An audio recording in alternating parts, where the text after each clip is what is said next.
have the honor to be amongst us the treasurer, I would say, of the flagship of the unions in Maritimes, the treasurer of the Union of Greek Shipowner, and not only of the Greek Shipowner that plays an important role in shipping, but the treasurer also of Synenosis, which plays a very more, I would say, more important role because it's for social and humanitarian reasons. Mr. John Xylas, thank you very much for being here. The podium is yours. Ladies and gentlemen, it is a pleasure to be here on behalf of the Union of Greek Shipowners, among fine colleagues, good friends, to talk about short-sea shipping, a particularly important sector for Greece and for the EU. I would therefore like to thank the organizers for the invitation and for giving me the opportunity to share with you some of my thoughts about the significance of relevant and effective policy making. Short-sea shipping, as a specific shipping sector, is subject to the laws and regulations which govern the entire shipping industry. In other words, the policy framework in uniform action should work across all shipping segments, and the challenges, be they economic, environmental, or other, are to a large extent equally common for all shipping sectors. Given the special characteristics of short-sea shipping, certain areas, issues, or problems may be more pertinent to the sector than others. However, in the context of the IMO, the special UN body responsible for regulating globally the shipping industry, short-sea shipping is dealt with as part of the shipping industry as a whole. It is this same industry that is called upon to face significant environmental and technological challenges in the near future in order to respond to today's European and international political expectations about meeting specific and ambitious environmental standards.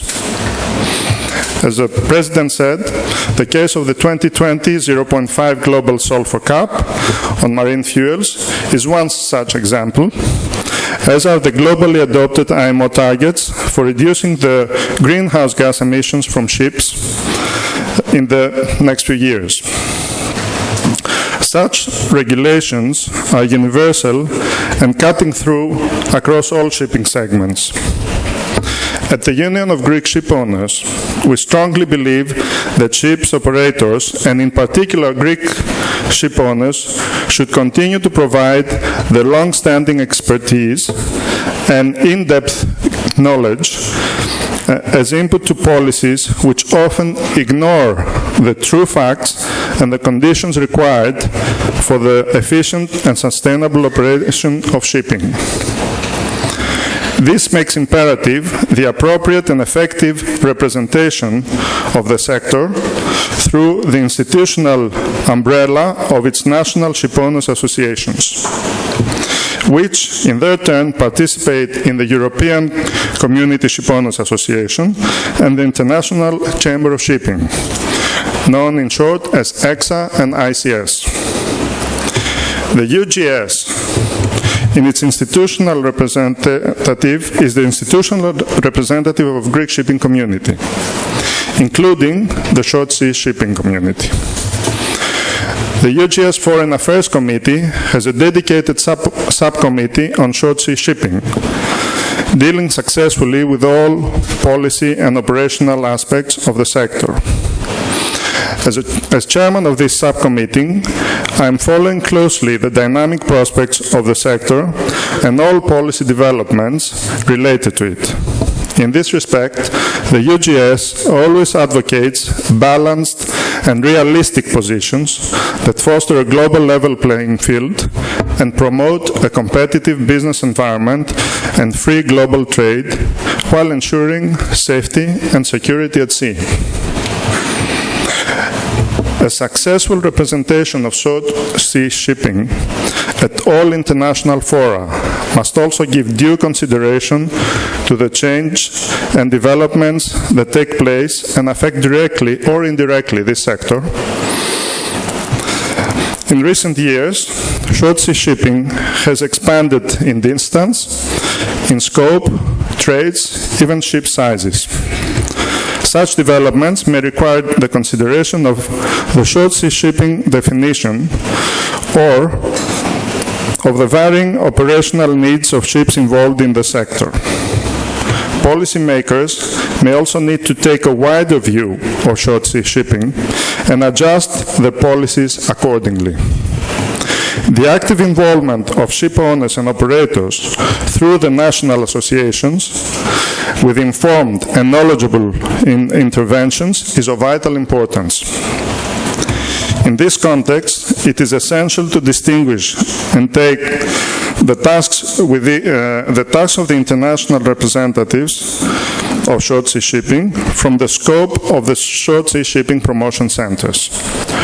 Short sea shipping promotion centers should embrace the policies and the work done by the respective ship owners associations and focus their work on professionally and effectively promoting and advancing the implementation of the different policy initiatives.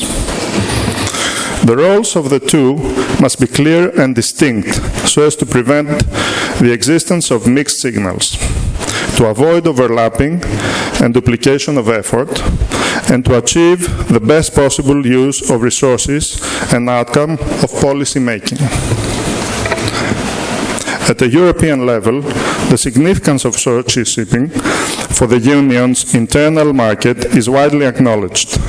Short sea shipping is vital for intra-trade, transporting safely, efficiently, and in an environmentally responsible way goods and people across Europe and its closest neighbors.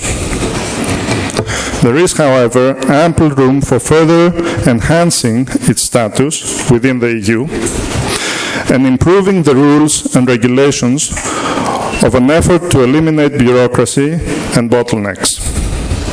Such enhancing and improvements must raise the competitiveness and boost the attractiveness of the sector against other transport modes and ultimately lead to the much desired modal shift that the President also referred to, bringing operational efficiencies and improve environmental footprint.